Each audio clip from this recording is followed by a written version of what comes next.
Hello hi friends, you are watching log M myself Govind Saini. जैसा कि हम discuss कर रहे थे अबाउट रियल आंसर्स, आइए अब हम उसमें कुछ आगे बढ़ते हैं और हम बात करते हैं अब प्रॉपर्टीज ऑफ रियल नंबर पर। ठीक है, सो देखिए हमारी जो फर्स्ट प्रॉपर्टी है रियल नंबर्स की, उसे कहते हैं आर्किमिडियन प्रॉपर्टी। ओके, सो ये है क्या? ये कहती है कि if x and y are any two positive real numbers, x और वाई क्या है? दो पॉजिटिव रियल नंबर है, then there exist n belongs to capital N, जो कि नेचुरल नंबर से, such that n x is greater than y. ठीक है, यानी हम कोई भी दो नंबर अगर रियल नंबर से सेट से ले लें तो वहां पर कहीं ना कहीं एक एन तो ऐसा जरूर होगा जिसको हम फर्स्ट वाले से मल्टीप्लाई करेंगे तो वो दूसरे से बड़ा हो जाएगा। ठीक है, अब यहाँ पे एक्स और वाई दोनों पहले तो पॉजिटिव होने चाहिए, ये भी एक हमें ध्यान रखना है। ठीक है, अब इसको प्रूफ करने के लिए हम क्या करेंगे? हम इसको उल्टा मानेंगे। ठीक है, कैसे हम मानेंगे? लेट ये जो है ना, for x and y belongs to R plus, यानी पॉजिटिव रियल नंबर्स, ठीक है ना, there exist a n belongs to capital N such that n x is less than equals to y. ठीक है, ये मान लिया मैंने।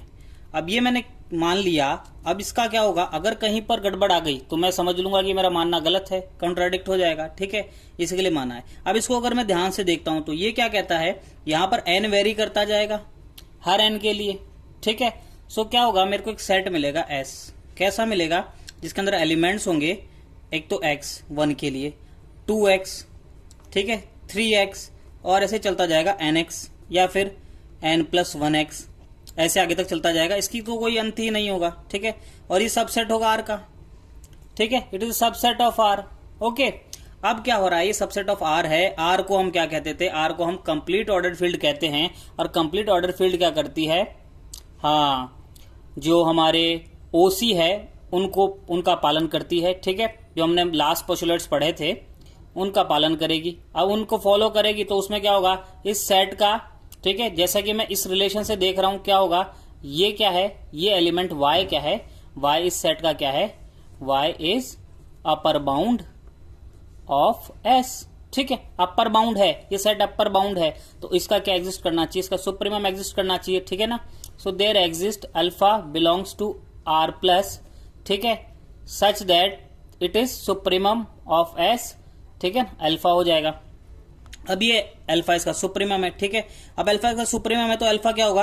Alpha is also U B, upper bound भी होगा, क्योंकि लिस्ट अपर बाउंड है तो अपर बाउंड तो ऑब्वियसली होगा।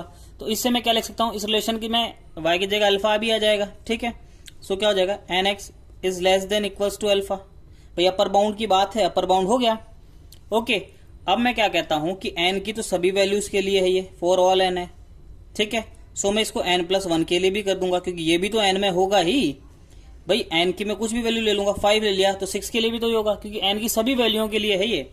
ठीक है, ये चीज समझ में आ रही है आपको? Okay, now which implies that, ये क्या इंप्लाइज करता है? ये अब इंप्लाइज करता है कि n ऑफ x, ठीक है, is less than equals to alpha minus x। ये 1 यहां मल्टीप्लाई होकर इधर आ गया। ठीक है, अब मेरे को क्या मिल गया? अल्फा माइनस x, यानी अल्फा से भी छोटा एक बाउंड मिल गया, एक अपर बाउंड। ठीक है ना, alpha minus x is upper bound. ठीक है, और एक ऐसा अपर बाउंड है it is less then alpha.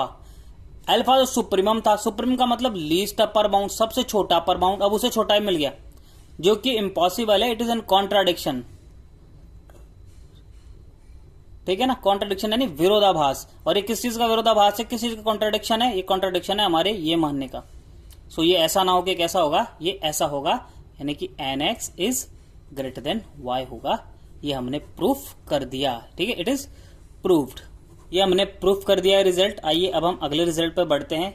उससे पहले हम पढ़ते हैं आर्किमिडियन ऑर्डर्ड फील्ड किसे कहते हैं। तो definition is let F be an ordered field. F एक ऑर्डर्ड फील्ड होनी चाहिए, ऑर्डर एग्जाम्स को फॉलो करनी चाहिए। If for all x y belongs to F, x और वाई यदि मैं एफ में से लूं, ठीक है, और जहां पर एक्स ग्रेटर देन 0 हो, सो वहां पर एक ना एक एन ऐसा एग्जिस्ट करेगा जिसके लिए क्या हो जाएगा? N x is greater than y. ये बिल्कुल इस आर्किमिडियन प्रॉपर्टी की तरह ही है। ठीक है, ये डेफिनेशन। सो आर्किमिडियन ऑर्डर फील्ड क्या है? जो आर्किमिडियन प्रॉपर्टी को फॉलो करें। ठीक है, अब मैं क्या कर रहा हूं? अब मैं इसी आर्किमिडियन ऑर्डर फील्ड पर रिलेटेड एक रिजल्ट करता हूं। ठीक है, so the result is prove that the set of rational numbers Q, ठीक है, रैशनल नंबर्स का जो सेट है Q is an Archimedean ordered field. ठीक है, ये क्या है, आर्किमिडियन ऑर्डर्ड फील्ड है। ठीक है, सो हम जानते हैं कि Q क्या है, Q एक ऑर्डर्ड फील्ड तो है ऑलरेडी। ठीक है, सो ये F की उन प्रॉपर्टीज को तो फॉलो करेगी ऑर्डर्ड फील्ड वाली को। तो सो लेट Q, ठीक है, sorry, let X and Y belongs to Q। दो एलिमेंट लेने हैं मेरे को, मैं रैंडमली कोई भी दो एलिमेंट ले लिया। अब सिंस ये क्या है, Q ऑर्डर्ड फील्ड है, तो इसमें एलिमेंट्स कैसे होंगे, या तो X Y से बड़ा होगा या Y X से बड़ा होगा, दोनों बराबर होंगे। तो हम कोई भी एक कंडीशन ले लेते हैं, हम मान लेते हैं Y is greater then X। Okay, और X को मुझे क्या लेना है, 0 से बड़ा भी लेना है, तो it is also greater than 0। ठीक है, और साथ ही साथ चूंकि X और Y किससे है, Q से है, Q का मतलब रेशनल नंबर से, तो इनको हम P अपॉन Q की फॉर्म में लिख सकते हैं। ठीक है, तो उसके लिए माना M N and R belongs to N। N से 3 नंबर ले लिए, कैसे ले लिए, ये ऐसे ले लिए, देखो कि X is equal to M upon R and Y is equal to N upon R। ठीक है, रेशनल फॉर्म में रख दिया। अब यहाँ पे R को 0 वगैरह की टेंशन खत्म, क्योंकि N से लिया है और N में कोई भी 0 नहीं होता। ठीक है, सो ये हो गया। अब इसको मैं अगर इस कंडीशन पे रखूं तो मेरे पास क्या आएगा, मेरे पास आएगा N upon R is greater then M upon R is greater than 0। ठीक है, अब इससे क्या आ गया, ये जो रेशो है वो 0 से बड़ा है। ठीक है, अब मैं क्या जानता हूं, मैं एक चीज जानता हूं, आई नो, क्या मैं जानता हूं, मैं ये जानता हूं कि यदि मैं किसी नंबर को, ठीक है, कोई भी नंबर ले लूं, मैं एक नंबर N ले लिया, ठीक है, इसको किसी दूसरे नंबर से अगर मल्टीप्लाई करूं तो ये पहले से बड़ा हो जाएगा। ठीक है, ये पहले से बड़ा हो जाएगा। मैंने N को किसी दूसरे नंबर M से मल्टीप्लाई किया तो ये क्या हो गया, अपनी पहली वैल्यू से बड़ा हो गया। जैसे 2 को मैं अगर 5 से मल्टीप्लाई कर दूं तो बड़ा हो जाएगा, 10 हो जाएगा, है ना, तो पहले से क्या हो जाता है, बड़ा हो जाता है। ये एक जनरल सी बात है, एक जनरल रिजल्ट है। ठीक है, अब मैं इसको फॉलो करते हुए क्या करूंगा, इसको दोनों तरफ से R से डिवाइड कर दूंगा। ठीक है ना, ये कर दिया मैंने इसको R से डिवाइड, ये यहां पर और ये यहां पर, दोनों तरफ इक्वली R से डिवाइड कर सकते हैं हम। ठीक है, सो अब क्या हो जाता है, इट्स इम्प्लाइज दैट कि ये तो क्या है, M अपॉन R तो अपन X ले रहे थे, N X ले लिया, लो ये साइन एज इट इज, और N अपॉन R क्या था, हमारा Y था, Y। लो भैया, ये क्या चीज आ गई, ये आ गई हमारी आर्किमिडियन प्रॉपर्टी। सो इसको आते हम क्या कह देते हैं, हम ये कह सकते हैं कि हमारा जो Q है वो कैसा है, वो आर्किमिडियन प्रॉपर्टी को फॉलो करता है। So it is Archimedean ordered field. ठीक है, यहां पे लिख देंगे, so Q is Archimedean ordered field, Archimedean ordered field, AOF। So that's it, ये रिजल्ट भी यहां पे प्रूफ हो जाता है। सो अब हमारे पास एक और रिजल्ट है। ठीक है, वो क्या है, prove that every complete ordered field F is an Archimedean ordered field. देखिए, ये रिजल्ट हमने पहले ही प्रूफ कर दिया आर्किमिडियन प्रॉपर्टी के टाइम पर। मैंने क्या किया था, आर्किमिडियन प्रॉपर्टी मैंने आपको बताई थी, तो आर्किमिडियन प्रॉपर्टी क्या है, आर्किमिडियन ऑर्डर फील्ड की कंडीशन है, और कंप्लीट ऑर्डर फील्ड यूनिक होता है जो कि R है। ठीक है ना, सो आप उस रिजल्ट को सेम यहां यूज कर सकते हैं, नो चेंज के साथ। बस आपको शुरू में क्या लिखना पड़ेगा कि the complete ordered field is R। Okay, R होता है, और the Archimedean ordered field property is that. Okay, जो भी है वो NX is greater than Y वो लिखनी है, उसके बाद आप वो सेम प्रूफ उतार सकते हैं। ठीक है, सो अब हम आते हैं नेक्स्ट प्रूफ पर।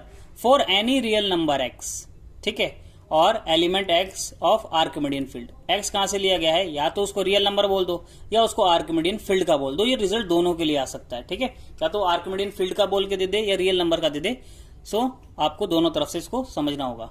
There exist a unique integer n such that n-1 is less than equals to x is less than n, इनसे छोटा होगा, यानी एक बाउंडेशन, एक n ऐसा होगा जो उसको बाउंड करेगा दोनों तरफ से। ठीक है, ये बिल्कुल सीधी सी बात है। मैं कोई भी रियल नंबर ले लूं, आप कोई भी रियल नंबर बता दो, मैं उसके आगे पीछे के दो आराम से नेचुरल नंबर बता दूंगा। ठीक है, बेसिक सी बात है। अब इसको प्रूफ कैसे करना है, इसको प्रूफ करने के लिए मैं क्या मानूंगा, let x is a positive number. ठीक है ना, X का एक पॉजिटिव रियल नंबर है, सो 0 से बड़ा ले लिया ये मैंने। ठीक है, या 0 भी इसमें आ सकता है। ठीक है, तब मैं क्या करूंगा, देन मैं एक सेट बनाऊंगा S, किस तरह से कि उसमें एलिमेंट होगा M जो कि N से लिया जाएगा। ठीक है, और N से कैसे लूंगा, such that M is greater then X, यानी कि x से बड़े सभी नेचुरल नंबर्स को इस सेट में मैंने रख लिया। ओके, अब इसका मतलब क्या हो गया कि इस सेट के अंदर कौन कौन से एलिमेंट है जो x से बड़े हैं और नेचुरल है। ठीक है, अब ये जो सेट है वो कैसा रहेगा, वो होगा नीचे से बाउंड। ठीक है, इसमें नीचे से बाउंड क्यों होगा ये, क्योंकि m की वैल्यू कितनी भी मैं ले जा सकता हूं। x अगर मैं एक सेट कर दूं उसके बाद m की कितनी भी वैल्यू ले जा सकता हूं, n में तो खूब सारी वैल्यूज हैं, तो ये ऊपर से तो ये बाउंडेड नहीं है, लेकिन ये नीचे से बाउंडेड तो है, कहीं ना कहीं से तो m शुरू होगा। ठीक है, सो पहले तो मुझे ये देखना होगा क्या इसमें कोई एलिमेंट आएगा भी। तो यदि मैं x को 0 ले लेता हूं तब क्या होता है, 0 लेने पर मेरे पास एक संख्या ऐसी आ जाती है 1 जो उससे बड़ी है, यानी कि इस सेट के अंदर एटलीस्ट एक एलिमेंट तो है, और उस एक एलिमेंट के कारण क्या है, ये नॉन एम्प्टी हो जाता है, खाली नहीं है। ठीक है, सो अब क्या है, ये नॉन एम्प्टी है, दैट मीन्स कि एस के अंदर, ठीक है, एक अवयव तो है, एक एलिमेंट तो है। ठीक है, एक कम से कम एलिमेंट तो है, ठीक है ना, has at least A minimum element. ठीक है, एक एलिमेंट तो है भैया इसमें। ठीक है, अब एक एलिमेंट होने से क्या हो गया, सो मैं मानता हूं, ठीक है ना, कि x से बड़ी एक संख्या है n। ठीक है, देयर एग्जिस्ट n, ठीक है ना, जो क्या है x से बड़ा है इसमें, यानी कि n is greater then x, ऐसा मैंने मान लिया। ठीक है, और यदि इस n की वैल्यू में या तो 1 ले लूं, 1 लेने से क्या हो जाएगा, 1 लेने से क्या हो जाएगा n माइनस 1, ठीक है, जो कि क्या हो जाएगा x के बराबर, यानी 0 के बराबर।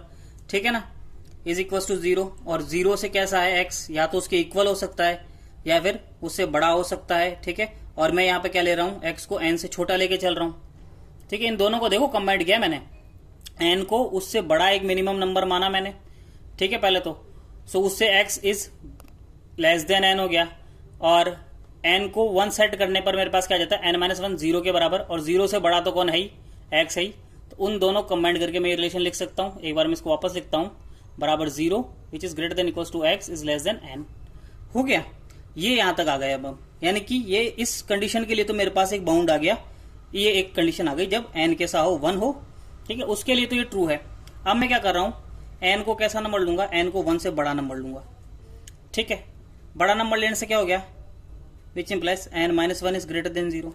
n minus 1 greater than 0, that means n minus 1 कैसा हो गया, बिलोंग्स टू नेचुरल नंबर्स। 0 हो जाता तो नहीं होता भैया नेचुरल नंबर। ठीक है ना, सो दैट्स वाई मैंने चेक किया, ये हो गया। और n माइनस 1 हमेशा क्या रहेगा, n से छोटा रहेगा।